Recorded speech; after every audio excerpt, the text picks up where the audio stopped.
Selamat pagi, siang, sore, malam, teman-teman semuanya. Pada waktu ini, kesempatan kali ini, kita akan membahas mengenai beberapa berita yang sedang booming di dunia dan bakal kita bahas menggunakan beberapa teori atau pendapat-pendapat dalam lingkup filsafat. Di sini ada anggota kita, ada silahkan Bapak Yuda memperkenalkan diri. Ya, saya Yuda, eh, anggota PDI. Saya Yuda, offering H, NIM 2208 160 3015. Gak penting ya NIM kayaknya. Oke, Udah. selanjutnya silakan Ibu Ayu. Oh iya, saya Ayu ya. Kalau tadi misal Yuda PDI, saya Gerindra ya. Enggak Waduh, bercanda. saingan banget. Jadi kita juga dari offering nimnya tit, dah itu aja. Oke, selanjutnya Dilanjutkan Ibu Ibu Eka. Eka. Oke, aku Eka Safitri, NIM 220811648117. Dari partai mana nih, Bu? Mohon maaf. Tidak menganut partai mana-mana ya. Oh gitu ya, golput. GoFood, oke. Ya, Oke. jadi kita ini sekarang mau ini kan, bahas berita-berita nih yang lagi hangat. Khususnya kaitannya sama spiritualitas sama agama juga. Ya mungkin nanti nyerempet-nyerempet ke Islam karena kita semua di sini Islam, tapi pendengarnya belum tentu Islam. Tapi nggak apa-apa lah ya. Boleh deh berita pertama, ayo. Nah, ini ada satu topik menarik nih ya yang mau kita bahas. Salah satunya itu putar tentang murtad nih. Salah satunya ada di Turki. Nih, ada pemaksaan untuk urusan beragama di Turki ini katanya Pak Ahmed Balyemes. Jadi tuh orang-orang tuh pada bertanya nih pada diri mereka sendiri. Jadi apakah ini tuh gambaran Islam yang sebenarnya atau enggak sih? Jadi pada kurun waktu beberapa tahun terakhir, khususnya di negara-negara Timur Tengah, itu terjadi peningkatan banyak orang yang mulai untuk murtad, meninggalkan agama mereka sebelumnya dan untuk memilih agama yang baru. Kira-kira mungkin dari pandangan kalian dulu nih, kira-kira kenapa ya kok ada seorang yang akhirnya memutuskan untuk memilih agama baru? Menurutku sendiri, murtad itu bisa terjadi nggak tiba-tiba, nggak kayak orang malas sholat terus tiba-tiba murtad gitu. Kan kalau dari beritanya sendiri tuh orang-orang ditanya kenapa sih murtad gitu atau memilih untuk tidak beragama pada akhirnya keluar dari agamanya. Itu karena mereka tuh nggak bisa membedakan kepentingan agama sama kepentingan politik. Jadi agama itu dijadikan alat politik. Padahal kan seharusnya itu politik agama itu harusnya jadi dasar atau hatinya politik, bukan alat politik. Kita sering lihat sekarang politisi-politisi khususnya dari partai nggak usah disebut ya. Jadi mereka tuh sering kan kalian lihat pakai peci biar menarik golongan-golongan agama tertentu gitu yang mayoritas. Nah itu orang-orang berpolitik menggunakan agama sebagai alatnya. Padahal seharusnya agama itu jadi hatinya politik, jadi dasarnya politik. Tuh, menurutku. Nah, kalau menurut kalian nih guys, dari pandangan Eka sama Alika itu gimana sih? Apa yang bisa menyebabkan seorang itu akhirnya memutuskan untuk memilih agama lain dan meninggalkan agama sebelumnya? Aku deh. Kalau dari aku nih, Jadi berebutan ya. Gimana nih Bu? Partai siapa mana dulu nih? nih? Eka dulu dan coba Eka dulu. Kalau dari aku nih, sependengaran tadi aku mendengarkan beritanya nih, alasan mereka murtad itu gara-gara adanya pemaksaan untuk urusan agama gitu. Jadi apa ya, sesuatu yang dipaksakan aku rasa tuh nggak bakal bisa maksimal, nggak bakal bisa dihayati gitu. Apalagi mereka sampai tanya kayak Lah, gini tak Islam itu sebenarnya. Kayak, Nah, iya, iya. iya kan? Kenapa kayak Hmm, hmm, dipaksakan gitu? Oh alah, kayak hmm, gini. Islam, kayak ini ya. Jadi hmm, hmm. mereka tuh, kayak ragu gitu. Iya, iya, iya. Bingung juga. Ragu-ragu. Kayak Jadi gitu mereka sih. tuh mikir kalau oh Islam tuh ternyata gini atau kok Nah, Islam tuh beda sih dari pandangan hmm, sebelumnya gitu. Islam tuh kan bawaan dari Tuhannya nggak gini gitu. iya, betul. Tapi kok orang-orang membawanya dengan secara kasar gitu. Ya itu alat politik sebenarnya. Nah, menurut aku juga Tabungannya. kayak adanya kekecewaan dari para oknum gitu loh. Jadi ada Hmm. beberapa oknum yang menggunakan agama sebagai politik itu atau mungkin ada kepentingan-kepentingan lainnya gitu kan. Itu bikin juga stigma agama sendiri tuh jadi jelek gitu. Jadi timbul kekecewaan tadi yang tidak sesuai dengan harapan-harapan yang mungkin sebenarnya masuk agama ini untuk mencari ketenangan, tapi malah jadi sumber masalah dalam keluarga karena ada kepentingan-kepentingan politik atau malah menyusahkan dianya sendiri karena ada beberapa oknum yang tidak menjalankan sesuai dengan apa ya syariat lah gitu kan. Kayak gitu sih kalau menurut aku. Iya. Hmm. Dan mungkin bukan cuma Islam nggak sih orang-orang Ya, tuh berpikir bisa murtad tuh kan kalau dari Islam sendiri orang-orang tuh berpikir kalau nggak bisa ngebedain kepentingan mana nih yang sebenarnya urusan agama. Soalnya kan ada orang-orang yang ngebom nih. Tahu kan peristiwa Al-Qaeda ya. yang 2 gedung ditabrak sama pesawat tuh di Amerika. Oh iya, tahu. Ya. Mereka tuh bilang itu tuh demi agama. Sebenarnya kan bukan. Agama tuh sebenarnya kan Mengatasnamakan nggak doang gitu ya. di Islam. Ya mengatasnamakan agama. Nggak semua. Bukan nggak semua agama. Aku yakin semua agama pasti nggak pernah mengajarkan kekerasan. Nggak pernah Ya. mengajarkan sesuatu tuh secara keras gitu.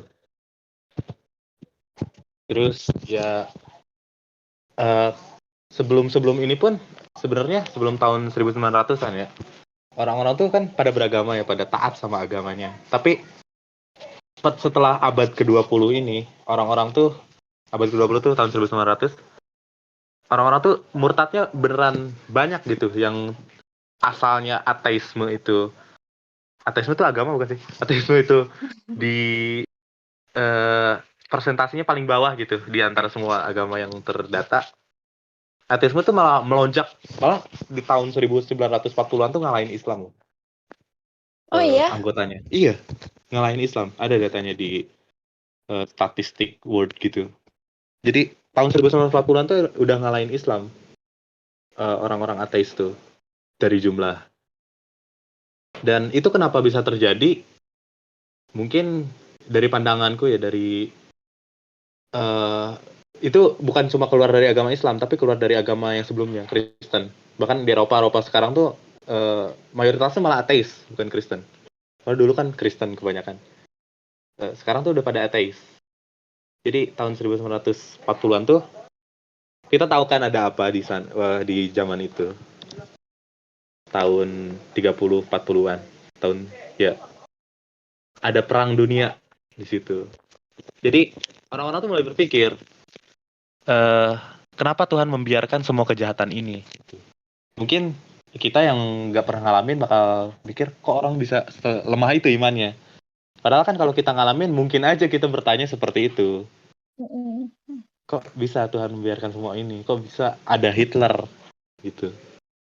Jadi ya kemurtadan itu kalau ya sekarang disebabkan karena itu mungkin zaman ya aku baca bukunya tesis yang dari Mbak Helga. Halo Mbak Helga, akan mendengar ini. Baca buku tesisnya yang spiritualitas. Nah itu ada perkembangan kan yang aku jelasin waktu itu. Jadi dari umur segini ke umur segini tuh spiritualitas tuh berkembangnya gimana. Khususnya di umur-umur kita sekarang nih, umur 18-19, kita tuh udah mulai kritis sama agama kita sendiri. Jadi kita tuh mulai berpikir kalau agama ini bukan cuma bawaan dari orang tua gitu, bukan warisan. Tapi agama tuh harus kita pikirkan gitu. Harus kita eh, apa namanya? Konsepkan kembali gitu di otak kita. Gimana? Kenapa sih kita bisa percaya sama agama ini gitu? Dan mulai Kalian pernah nggak sih mikir? memojokkan diri gitu ya. kayak kita Ya, cocoknya sama ya, yang ya. mana gitu. Jadi di umur kita yang segini-gini nih, rawan nggak sih kita melenceng gitu kan? Sebenarnya ya rawan, tapi kan murtad itu sebenarnya masalah atau bukan gitu. Kalau murtad masal tuh menurutku ya masalah gitu. Karena itu mungkin ya persepsi orang bakal gimana ya tentang murtad masal ini, khususnya orang-orang awam gitu. Mungkin aja gitu terjadi perpecahan karena murtad masal ini. Ya nggak sih? Bakal nggak sih? Kalau ada Stigma murtad nih masal, stigma kok stigma bisa juga murtad masal? Orang-orang yang nggak mengerti benar itu bakal bisa aja memerangi atau apa gitu. ya Eh, mungkin itu nggak sih? Kalau dilihat apalagi sama orang-orang yang mungkin agamis banget. Kadang Iya. kan kayak suka kepikiran kalau ada murtad masal tuh kayak kita langsung mikir kayak wah ini akhir zaman banget nih, kita harus Iya, iya. benar-benar Iya. segera taubat karena udah ada murtad masal dan lain-lain. Yang kupermasalahkan dari murtad masal ini ya persepsi orang-orangnya bakal beda banget, tiap orang-orang nanggepinnya tuh bakal beda. Ada yang mungkin bakal marah, ada yang mungkin bakal kayak kita nih biasa aja sih. Aku sih sebenarnya nggak terlalu marah juga karena mungkin orang-orang yang murtad masal ini bisa aja kita kasih pencerahan lagi atau gimana. Tapi gimana ya cara? Coba menurut kalian gimana? Kalau menanggapi nih murtad masal ini si Kalau murtad misal ini. kalau misal aku sendiri ketika lihat ada fenomena murtad, ya udah aku langsung mikir kayak oh berarti mungkin seseorang itu sudah mengalami suatu hal yang akhirnya membuat dia memikirkan kembali nih dia mau tetap stay di agama yang saat ini atau dia udah bau-bau untuk pindah ke agama yang lain karena merasa di agama yang lain tuh lebih cocok sama dia. Atau mungkin kan kalau murtad masal ini kan bukan masal ya, kayak murtadnya sendiri kan nggak selalu dari Iya, satu hal yang diri sendiri, kan bisa dari orang lain kayak itu misal eksternal. pernikahan beda agama. Nah, kayak gitu kan. Kadang seseorang yang memilih untuk murtad nih khususnya pada konteks pernikahan, itu kadang dia itu hanya memikirkan eh, gimana sih agar dia itu bisa bareng sama pasangannya dan akhirnya memilih untuk murtad gitu. Jadi untuk keluar dari agamanya gitu, iya iya. Mm-mm. Lingkungan pertemanan juga berpengaruh nggak sih? Kayak iya aku tuh pernah baca. Jadi sebenarnya awalnya tuh dia ya Islam aja, Islam yang ya normal-normal gitu loh. Terus waktu dia kuliah nih, dia kenalan lah sama temen-temen yang ternyata banyak nih yang ateis. Nah dari situ dia tuh mulai mempertanyakan, duh, iya ya agama aku nih gimana ya? Kayak lama-lama dia tuh juga keajak jadi ateis gitu loh. Jadi ternyata lingkungan pertemanan tuh sepenting itu nggak sih buat kita ke depannya? Ya, betul betul betul betul. Setuju setuju. bahkan ya aku juga pernah tahu gitu sekilas ada berita di mana kayak misalnya nih di sekolah itu tuh ada guru agama yang malah menjerumuskan anak-anaknya ke hal-hal yang bikin anak-anak itu kritis untuk mempertanyakan sebenarnya agama kita ini sudah benar atau belum sih? Ada loh ternyata yang kayak gitu. Waduh. Jadi kayak yang Nah, menurut kalian, menggiring gitu. iya bagus nggak kita berpikir mengenai agama kita sendiri? Soalnya kan orang-orang nih, kalau kita udah sensitif banget nih. Bahkan pernah ada yang nanya ke satu ustadz, orang non-muslim. Dia nanya ke satu ustadz. Dia nanyanya gini, mohon maaf ustadz, mohon maaf. Jadi dia pakai maaf banget gitu, pakai sampai mau ngomongin hal sensitif agama aja, sesensitif itu bagi dia gitu. Jadi hal agama ini kenapa bisa jadi sensitif gitu, diomongkan di orang-orang. Padahal nggak usah sensitif itu juga kali gitu. Karena mungkin Jadi banyak gini, kalau menurut aku sendiri itu tuh bakal banyak serangan gitu loh dari si ya, pihak-pihak yang ekstremis gitu ya, yang sangat ya, ya, ekstrim. ya, ya. Itu tuh Khususnya yang mayoritas ya. iya, itu tuh bakal Iya. banyak banget mengecam apa ya, mengujar kebencian gitu kan ya. Karena dikit-dikit kamu kafir kalau mempertanyakan tentang itu, kamu Iya, ini iya. langsung Iya, ngejudge iya. gitu loh, apalagi Kayak dengan ruang lingkup Indonesia kayak ya, yang sangat mudah gitu kan ya menjudge Mm-mm. orang sedikit gitu, salah netizen-netizen. sedikit salah kata aja bisa berpengaruh nggak sih Iya, terhadap Nah. resek Iya, iya. gitu aja orang. kena Ini langsung. sebenarnya aku ngomong hati-hati, guys. Iya dong. Iya, Agak takut ya, Wak. agak takut. Sebenarnya aku bahas agama-agama gini kayak takut gitu. Soalnya ya sensitif kan kita aja nih yang emang materi bahasanya emang nyerempet-nyerempet agama karena spiritualitas. Ya takut gitu. Apalagi mereka yang Iya. sebenarnya nggak mau ngaitin sama agama-agama gini. Kita sebenarnya bisa memandang secara objektif, nggak usah bawa-bawa agama. Tapi ya mau gimana lagi gitu, pasti bahasanya ke agama lagi. Sebenarnya Terus, ya, eh, kalau menurut aku sendiri lagi tentang kita mempertanyakan agama tuh it's okay. Maksudnya tuh dengan kita mempertanyakan, tapi harus dibarengi dengan iman yang kuat. Jadi gak apa-apa kalau misalnya kamu mempertanyakan dengan tujuan untuk memperkuat rasa iman kamu gitu loh. Kayak eh, kamu wondering why sesuatu hal, tapi dengan tujuan untuk semakin mempertebal atau semakin memperdekatkan diri kamu ke Tuhan itu ya bagus gitu. Jadi kayak lihat eh, dulu gitu mempertanyakannya tuh dengan tujuan untuk mengkritisi kah atau untuk tujuan apa gitu. Kalau misalnya wondering why untuk lebih meyakinkan diri gitu, kayak misalnya nih kita dapat takdir yang misalnya kita kuliah di UM. Terus kita wondering why gitu. Kenapa ya kita jadi kuliahnya di UM? Misalnya pengennya awalnya nggak di sini misal. Terus kenapa ya? Terus kan kita mempertanyakan kan, mempertanyakan puasanya kan gitu. Terus kayak ternyata ada reasonnya loh gitu. Dan itu kan bakal mempertebal keyakinan kita gitu, keimanan kita. Nah itu iya. bagus sih gitu. Tapi kalau misalnya udah yang wondering why dan mengkritisi kayak malah menjelek-jelekan, itu kalau aku pribadi lebih mending mikir yang lain aja ya, karena masalah hidup udah banyak gitu. Iya. Ini nyambung nggak sih ke spiritualisme? Jadi segala sesuatu yang kita tanyakan ini tentang kehidupan kita nih, kenapa sih kita bisa kuliah di UM gitu? Ya, Kenapa sih? Ya itu ujung-ujungnya kita pasti kembali ke Tuhan gitu, kembali ke yang Iya, satu. iya. Kalau gitu. Kembali ke apa yang sebenarnya menciptakan kita. Nah, di konsepsinya gitu. Jadi pikiran kita tuh kita boleh berpikir tentang agama, tentang Tuhan itu sendiri. Bahkan di Al-Quran, kita kutip Al-Quran, di Al-Quran itu boleh kita malah disuruh untuk berpikir. Bahkan semua agama mungkin menyuruh kita untuk berpikir ya. Eh, siapa sih gitu? Bahkan gimana ya, agama tuh emang dari awal tuh nyuruh kita untuk mikir gitu. Tapi kenapa umat agamanya sendiri kita kritis ke umat muslim gimana ya? Gak apa-apa lah, kita kritik umat muslim sekarang. Jadi bahkan umat muslim sendiri nggak berpikir gitu. ya. Menurutku ya, nggak berpikir, bahkan sampai mengharamkan berpikir itu sendiri, filsafat. Filsafat tuh sempat diharamkan. Karena Kenapa? dianggap bakal ini ya, bakal Ya, membuat jurang kan. memurtadkan gitu. Iya. Sebenarnya enggak.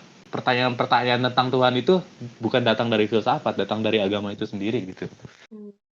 Jadi kalau seorang ulama mengharamkan filsafat tuh sebenarnya salah. Ya, aku bukan nyalain ulama ya, tapi sebenarnya ya salah itu. Secara Iya, logika betul, salah betul. gitu. Secara logika salah.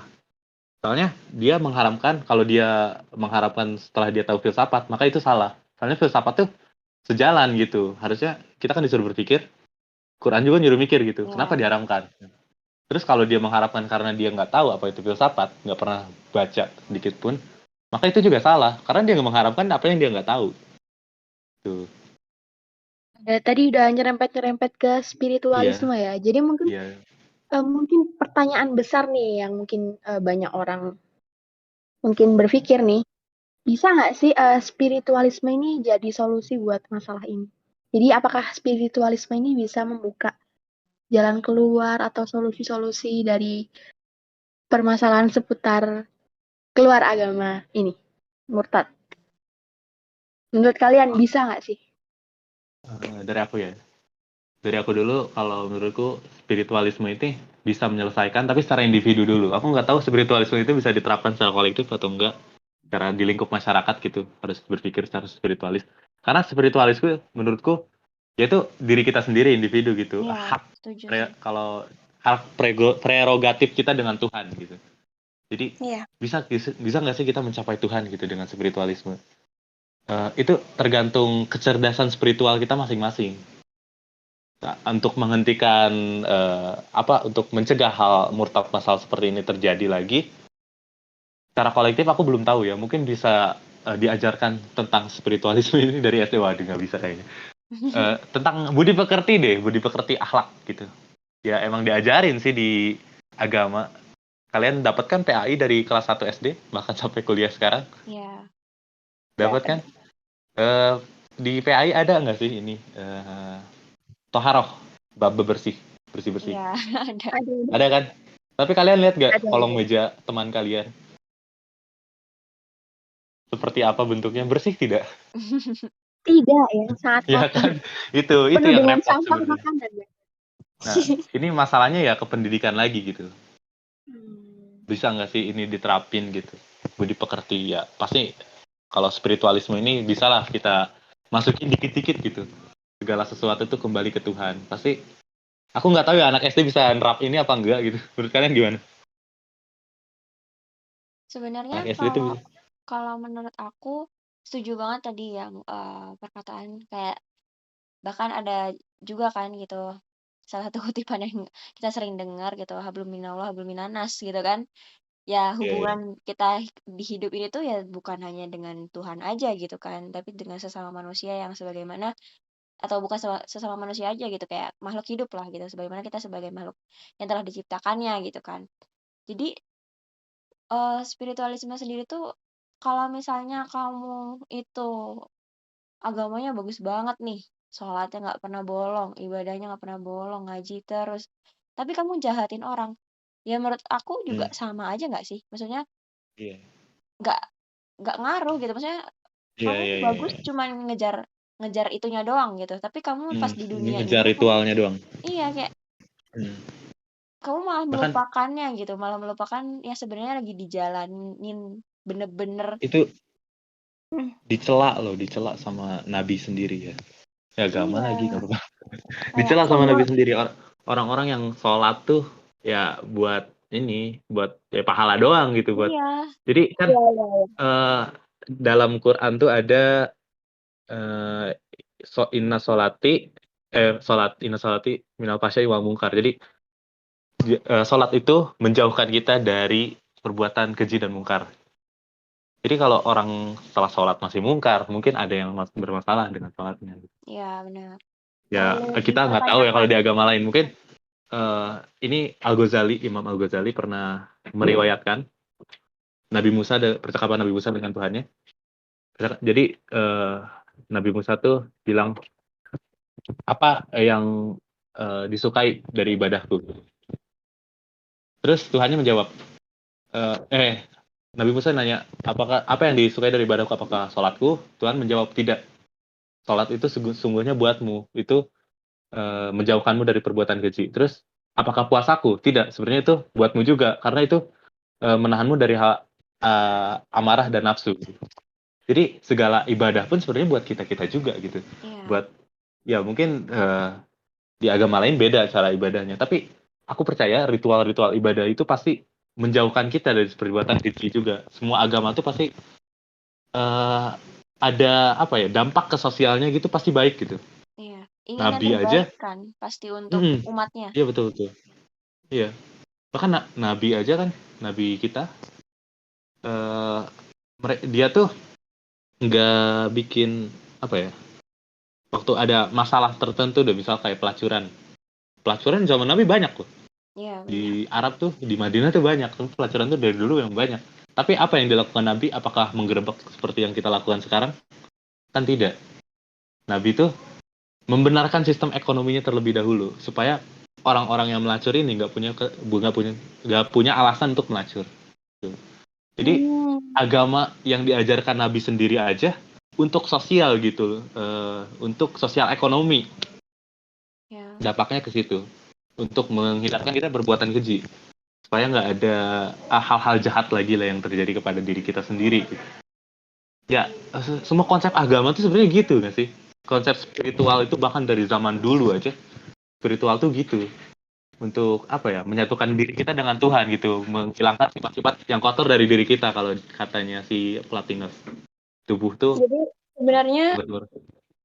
sebenarnya juga memperhatikan kebermanfaatan kita buat yang lain juga kan gitu. Maksudnya Iya, nggak terlalu nggak nggak terlalu cuma fokus.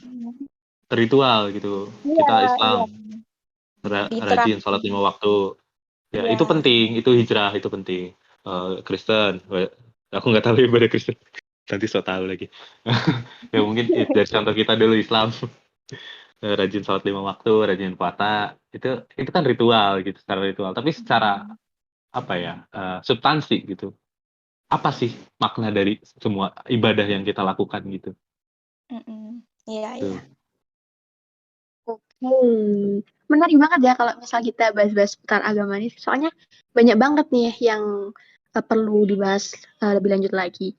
Nah, Ya, karena bukan tadi bahas udah agama ya. bahas, bukan bahas agama juga sih, bahas. Oke.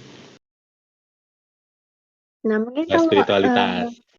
Tapi emang spiritualis, nyerempet nah, agama.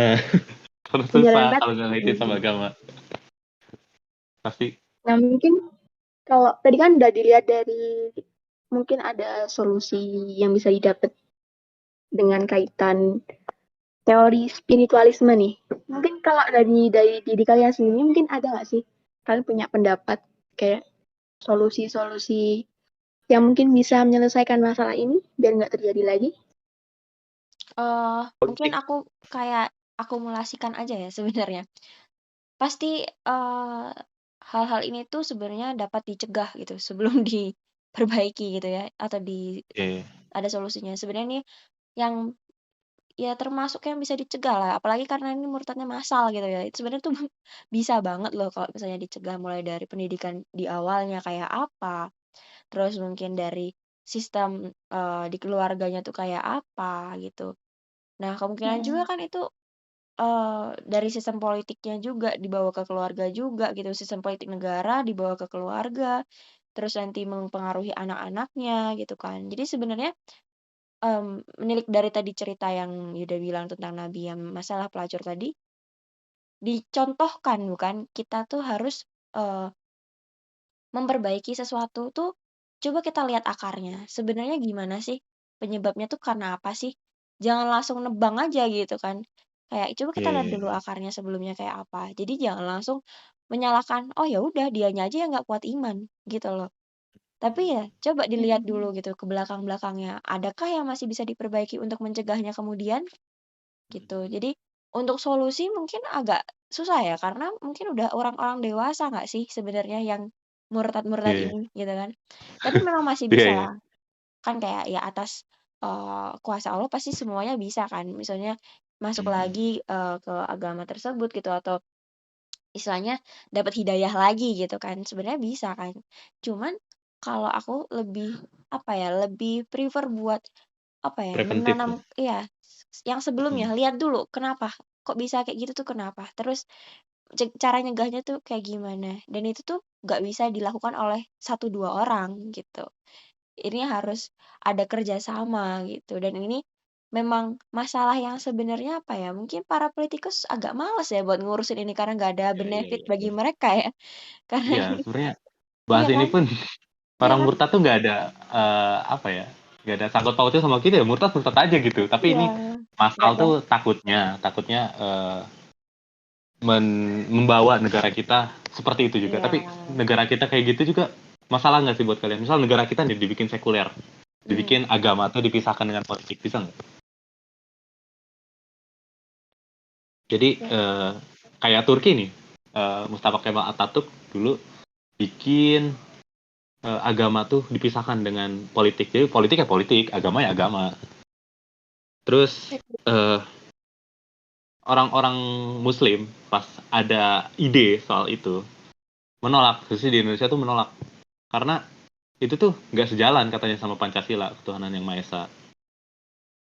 Terus tapi kenapa sih kalian tahu nggak kalau negara-negara yang udah mulai menerapkan sekularisme itu malah maju gitu. Sementara negara kita yang masih berdasari agama itu belum maju-maju sampai sekarang. Negara kayak Amerika udah sekuler dari dulu. Jepang sekuler. Jadi agama tuh dipisahkan gitu. Bisa nggak kita maju dengan mensekulerkan diri? Bener kan? Kalau Agak berat ya tapi. kalau menurut aku pribadi, eh something wrong-nya bukan di masalah harus sekuler dan tidaknya gitu loh. Jadi Oh iya iya iya. kayak itu adalah ya SDM-nya gimana yang ngaturnya gitu. Karena Mhm. kalau misalnya yang sekuler aja dengan tidak beragama, kalau dalam pandangan aku kan berarti karena saya beragama gitu ya, jadinya merasa Mhm. itu kurang baik gitu karena tidak mendasari Iya iya iya. sesuatu yang kita lakukan dalam kehidupan tidak dengan dasar yang jelas, tidak dengan norma-norma yang bagus dari agama gitu kan. Jadi kita mungkin merasa lebih seenak-enaknya aja gitu ke orang gitu tanpa merasa ada Mhm. dosa dan rasa yang lainnya gitu kan. Jadinya ya kayak kalau bisa kita udah mah beragama dan kita juga bagus dan maju, kenapa enggak gitu. Jadi Oh ya iya betul betul. mungkin bisa dikoreksi lagi SDM-nya bagaimana dan Mhm. lingkungannya atau vibes dari atmosfer negara Iya iya tersebut iya. kayak gimana gitu. Tapi kalian ngerasa nggak kalau ini nih orang beragama, orang yang berspiritualitas, orang yang punya konsep Tuhan dalam dirinya, itu malah apa ya, menjauhkan mereka dari rasionalisme gitu, dari berpikir yang benar. Soalnya orang-orang beragama tuh kadang cenderung punya tendensi gitu, punya emosi terhadap kalau misal agama dihina gitu. Eh jadi kayak ini deh, zaman dulu ya, eh, agama Kristen nih zaman dulu pas kita belum lahir lah. Tahun 1400-an Galileo Galilei, dia bikin teori tentang bumi bulat. Tapi gereja pada saat itu eh, menghukum mati orang-orang yang berteori bumi itu bulat. Karena itu katanya nggak sejalan dengan agama. Tapi setelah tahun-tahun sekarang ditemukan bahwa bumi itu bulat. Tapi gereja nih, gereja sekarang apa ya, mengeluarkan fatwanya kalau itu tuh ya bumi itu bulat gitu. Aku nggak tahu sih gimana, tapi mereka nggak menolak seperti dulu gitu. Agak nyerempet-nyerempet ya Bapak Yuda ini. Iya iya. Itu zaman dulu kan kita perlu koreksi gitu. Ya, Sebenarnya mungkin ini ya juga dengan keterbatasan nggak sih sebenarnya? uh, Karena di saat ada satu yang berbeda dan tidak menganut hal yang sama ya maka akan dikucilkan kan gitu. Jadi bakal banyak kontra gitu kan mungkin. Ya tapi kalau dari fakta-faktanya memang terkadang segala sesuatu yang ini tuh gimana ya? Ya tadi manusia tuh nggak bisa terlalu berat ke ya timbangannya nggak bisa berat ke dua-duanya apa salah satunya aja gitu kan. Jadi kita kayak harus seimbang. Dimana kita nggak boleh cuma lihat dari satu sudut pandang gitu. Dengan adanya contoh yang tadi kayak kita harus bisa lihat dari kacamata ini kayak gimana, dari kacamata ini kayak gimana. Terus nggak bisa langsung ngejudge beberapa orang yang tidak sama dengan kita tuh kayak gimana jadinya gitu dan aku juga apa ya menyadari sih ada banyak banyak lah malahan gitu orang yang terlalu mengidolakan agamanya gitu ya sampai merendahkan agama lain atau pemikiran lain itu ya memang jadinya nggak rasional dan banyak apa ya malah terlalu merasa agamanya tuh paling benar juga gitu. iya iya iya iya. Bahkan menurutku yang menghambat orang berpengetahuan tuh bukan karena agamanya yang salah, tapi Ya, kita yang salah dalam beragama. betul. Orang-orang tuh Setuju. iya salah dalam beragama. Kalau kita mendalami agama kita secara benar, mungkin nggak akan jauh dari pengetahuan juga. Orang-orang Muslim tuh terlalu melihat apa ya, ke belakang gitu. Wah lihat noh, siapa Al Khawarizmi dulu dokter. Terus lihat siapa yang bikin Al Jabar orang Islam. Jadi ya orang Islam maju ya sekarang gimana gitu. Orang Muslim, orang Muslim sekarang tuh terlalu mengagungkan masa lalu. Itu kata Gus Dur ya, bukan kata saya.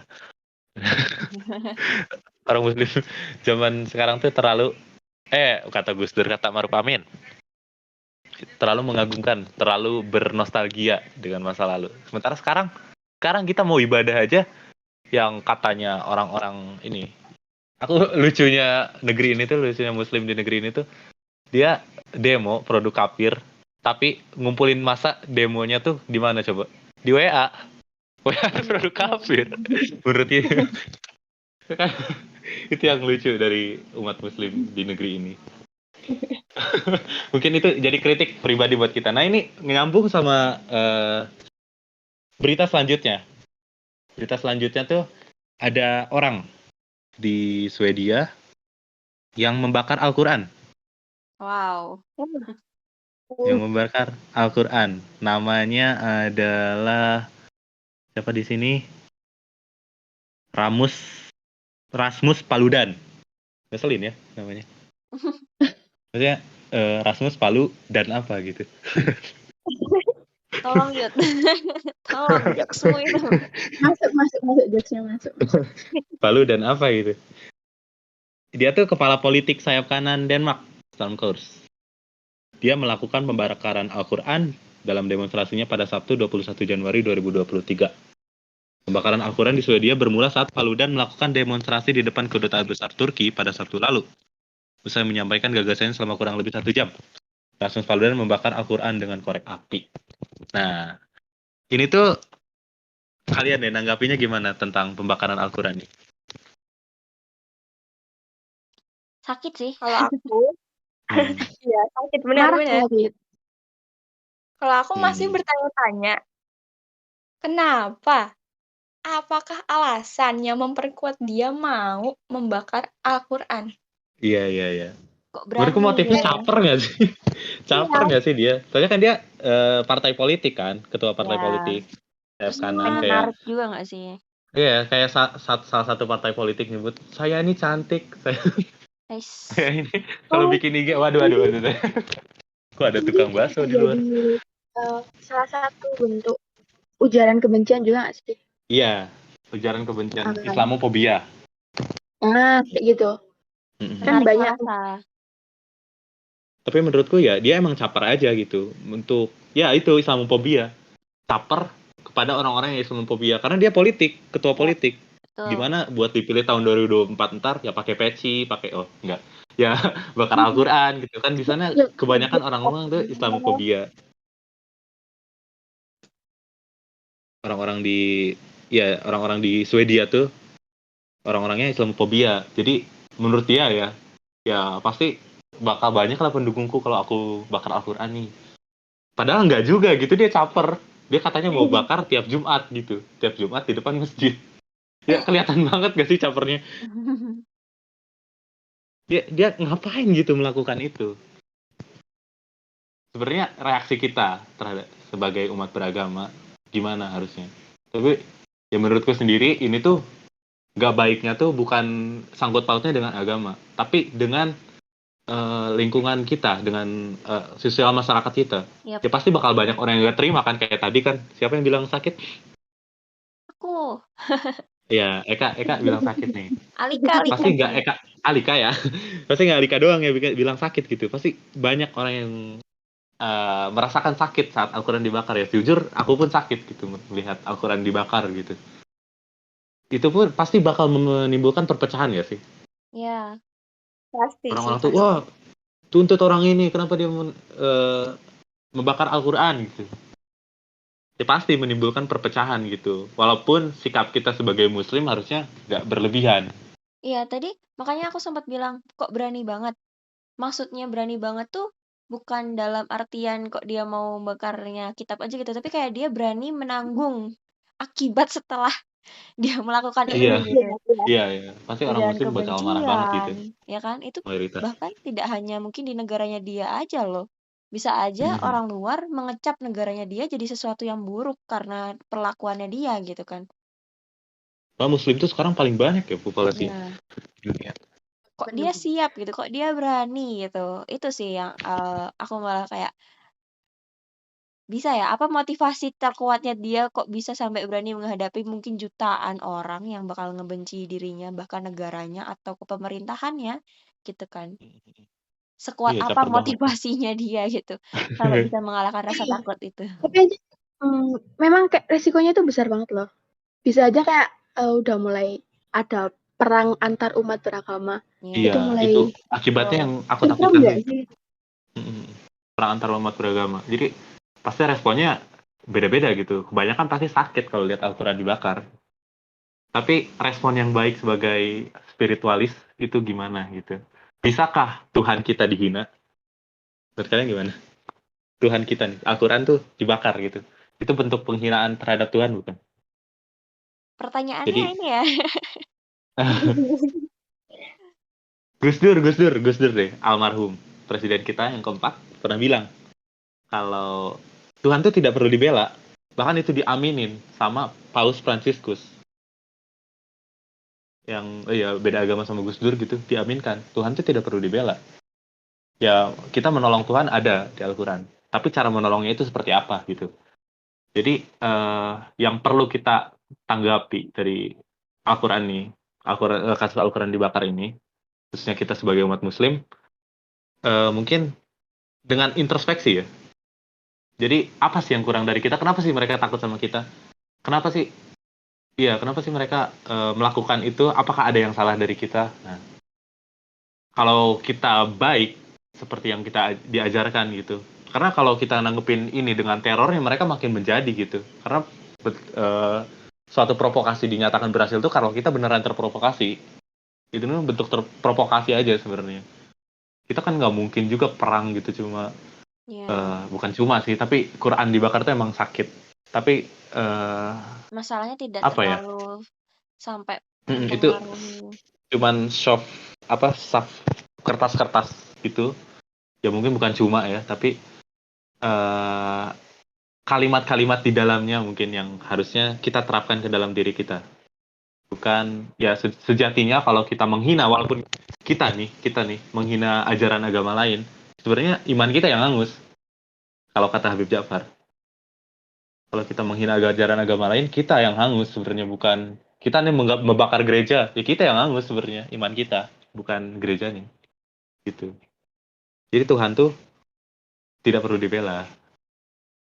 Ya bukan berarti Tuhan bukan kita nggak tahu Tuhan bisa membela dirinya sendiri atau gimana, tapi Ya, ya dengan kita introspeksi dengan menunjukkan kalau di Islam tuh amar ma'ruf, mengajak kepada kebaikan, nahi mungkar, menghindari kemungkaran.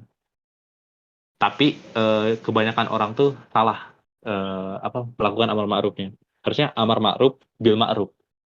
Jadi mengajak kepada kebaikan dengan cara-cara yang baik. Banyak kan ceramah-ceramah yang provokatif sekarang. Itu ujung-ujungnya kepada kemurtadan tadi gitu. Jadi mereka ngedengerin ceramah yang kayak gitu, malah bikin hatinya tuh nggak tenang, karena sebenarnya sejatinya agama tuh membawa kita kepada kedamaian, spiritualitas tuh membawa kita kepada kedamaian hati, karena proses transenden itu suci banget gitu. Hal yang suci itu nggak bisa dihina, makanya Tuhan tuh nggak perlu dibela gitu kalau menurutku. gila sih, dalam banget ya guys ya malam ini kita membahas Wow. gitu ya. Walaupun cuma 2 berita gitu kan, tapi semoga Tapi itu panas. iya cukup ini ya, cukup agak melipir-melipir jurang juga nih ya. Iya, tapi gimana lagi gitu kalau nggak ngaitin sama agama, susah. Kalau Karena dilanjut ini bisa sampai 10 jam ya. Iya iya, iya, iya. benar. Capek sih, serat. Oke, mungkin kita bisa cukupkan dulu ya pembahasan mengenai berita-berita yang cukup Yes. agak hangat ya ini, tapi kita bahasnya jadi panas gitu ya. Dan Dengan PR buat para pendengar, bisa iya, nggak sih Tuhan dibela? Itu kontemplasi. Bertanya, bisa Nah, nggak sih tunggu Tuhan benar dibela? podcast selanjutnya. Mm-mm. Mungkin Dan ada quote-an dari Yuda mungkin. Quotes apa ya? apa ya? Gak ada sih. Oh, nggak ada. Mungkin bisa motivasi para Oh, pendengar boleh. kita. Pilihlah pemimpin nice. bukan dari karakternya, tapi dari visinya apa, bukan kebaikan, apa nilai value yang ada dalam dirinya, bukan seperti apa dia terlihat gitu. Oke, Wih. 2024 ya guys ya, Supaya dukung ya Yuda. itu ya dukung saya 2024 ya guys ya, dukung Yuda. 2024 ganti PJ. Oke. Oke, kita kayaknya bakal kok dilanjutin bakal makin seru, tapi kita cukupkan sekian dulu. Terima kasih untuk Ayu, Eka, dan Yuda. Terima kasih juga para pendengar, siapapun yang mendengar ini. Iya. Sampai ketemu dia. Enggak. Enggak ada ya. Kasih juga kepada Mbak Helga yang Iya. akan dengan sabar mendengarkan Oh iya. celotehan-celotehan anak usia 18, 19, atau ada yang 20 nih. Di tahun Ini ini. disebar gak sih? Atau Mbak Helga doang yang denger atau gimana? Aku nggak Nggak tahu. tahu sih, mungkin aja teman-teman Tapi- kita yang lain mau dengerin. Ya, mungkin semoga sih dengerin. Mungkin aja dapat pencerahan dari sini atau mungkin mereka punya pendapat lain. Makanya sampai ketemu doa ya, tinggal kalau aku bilang sampai ketemu mungkin nanti dikasih tugas kayak gini lagi kan. Agak repot sebenarnya, tapi ya seru sih. Oke. Mungkin cukup dari kita ya, kelompok 1 Yep. membahas mengenai masalah-masalah dan dilihat dari spiritualisme. Saya Alika. Mohon maaf apabila ada kesalahan-kesalahan kata yang telah kami perbuat tadi dan jurang-jurang yang tadi. Mohon diambil yang baik-baiknya saja, yang buruk-buruknya dibuang. Dan semoga Yep. iman kita tetap kuat ya. Oke, Iya. selamat pagi, siang, sore, malam semuanya.